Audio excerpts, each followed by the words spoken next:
Kwa watu wengi, Sulemani anafahamika kama mfalme wa Israeli aliyekuwa na utajiri mkubwa usiohesabika, busara isiyopimika na pisi nyingi kama buku hivi. Lakini zaidi ya yale yaliyoandikwa kwenye Biblia, kuna mengi kumhusu mfalme huyu. Wanatuambia Sulemani alikuwa mtu mwenye hekima zaidi aliyewahi kuishi hapa duniani. Mfalme aliyebarikiwa na Mungu kwa utajiri mkubwa, hekima na amani. Wanasema alijenga hekalu la kifahari na kutawala enzi ya neema ya Israeli. Kama ndo kwanza unajiunga na chaneli yetu, tafadhali bonyeza alama ya subscribe, usisahau kulike na kucomment ili uwe wa kwanza kupata video zetu pindi tu zinapowekwa hewani. Karibu sana, hii ni Simulizi Library. Hadithi ya Sulemani ni ya kutisha zaidi kuliko ilivyo ndani ya Biblia. Sulemani alikuwa mfalme katili, mtaalamu wa uchawi na mtu aliyefuatilia nguvu zilizokatazwa, yani forbidden powers. Sulemani hakupata kiti cha enzi kwa amani. Kupanda kwake madarakani kulikuwa na hila za nguvu na mauaji. Alimuondoa kaka yake Adonia aliyepaswa kurithi kiti cha enzi, lakini mama yake Bathsheba alishirikiana na nabii Nathani kuhakikisha Sulemani anakuwa mfalme. Kwa ushahidi, soma kitabu cha Wafalme wa Kwanza sura ya 1 aya ya 11 hadi 31. Adonia alipojaribu kupambania nafasi, Sulemani alimhukumu kifo.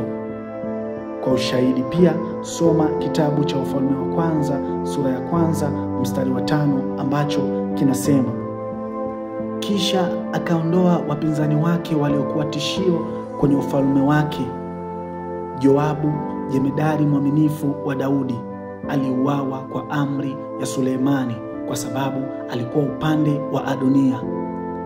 Kuhani mkuu Abiathari alifukuzwa uhamishoni pamoja na Shimei, wote waliuawa kwa amri ya Sulemani. Mwisho wa kunukuu. Sulemani anahusishwa na hekima, lakini maandiko ya kale yanaonyesha ukweli wa kutisha zaidi. Hekima ya Sulemani haikuishia kwenye maarifa ya kibinadamu, lakini pia ni mtaalamu wa uchawi wa giza, yani dark magic. Katika Agano la Sulemani, kitabu cha kale kilichopigwa marufuku, kinaelezea stori ya mfalme Sulemani kukutana na malaika Mikaeli na kupewa pete yenye alama ya hexagram. Pete hii ilimruhusu kukontrol mapepo na majini na kuwafanya wajenge hekalu lake. Muhuri wa Sulemani, alama ya hexagram, nyota yenye ncha 6, ilisemekana kumpa nguvu ya kuwatawala pepo na majini. Baadaye alama hii ilihusishwa na fumbo za Kabala, uchawi wa zama za kati na hata Uislamu wa kimistiki. Imeandikwa kwenye Biblia kuwa Sulemani alitoa kafara ama sadaka kwa miungu ya giza kwa sababu ya ushawishi wa miungu mingine, lakini maandishi ya Kabala na Agano la Sulemani yanaonesha alitaka kujitafutia mwenyewe nguvu zaidi kutoka kwa miungu wengine, huku wake zake wakiwa kama kichocheo tu. Biblia inamlaani Sulemani kwa kuruhusu ibada ya miungu wengine. Wafalme wa Kwanza sura ile ya 11 inasema, lakini miungu hiyo Moleki, Kemoshi na Ashtoreti ilikuwa ikihusiana na kafara za wanadamu, hasa watoto. Inasemekana Suleimani alijihusisha na kutoa kafara za wanadamu. Waamini wa dini ya Freemason wanachukulia hekalu la Suleimani kuwa msingi wa mafundisho yao. Inaaminika kuwa lilikuwa na siri za kiroho na hesabu za fumbo.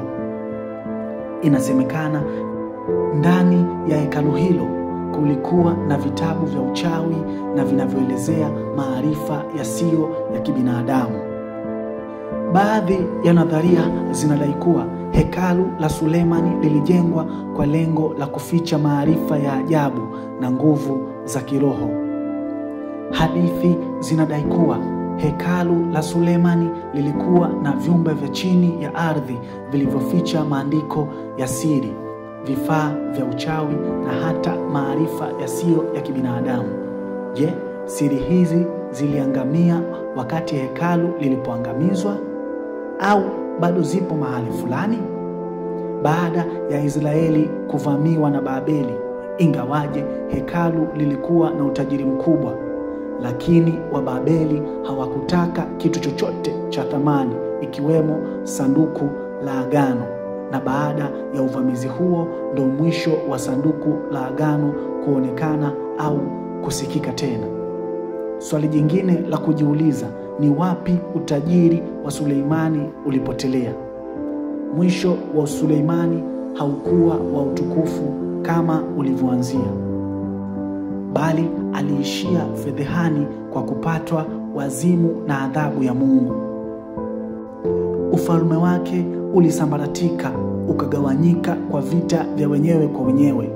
Pete ya Suleimani inasemekana iliibiwa na mmoja kati ya wake zake, hivyo kumfanya apoteze nguvu yake kabisa na kuchanganyikiwa. Ikumbukwe wakati huu alikuwa alishapoteza mahusiano na Mungu. Na hiyo ndiyo habari usiyoijua kuhusiana na mfalme Suleimani. Asante kwa kutazama video yetu kuanzia mwanzo hadi mwisho. Ili uweze kuwa mwanafamilia wa Simulizi Library, tafadhali bonyeza alama ya subscribe, usisahau kulike na kucomment na pia kushare ili uwe wa kwanza kupata video zetu pindi tu zinapowekwa hewani. Asante na kwaheri hadi wakati mwingine.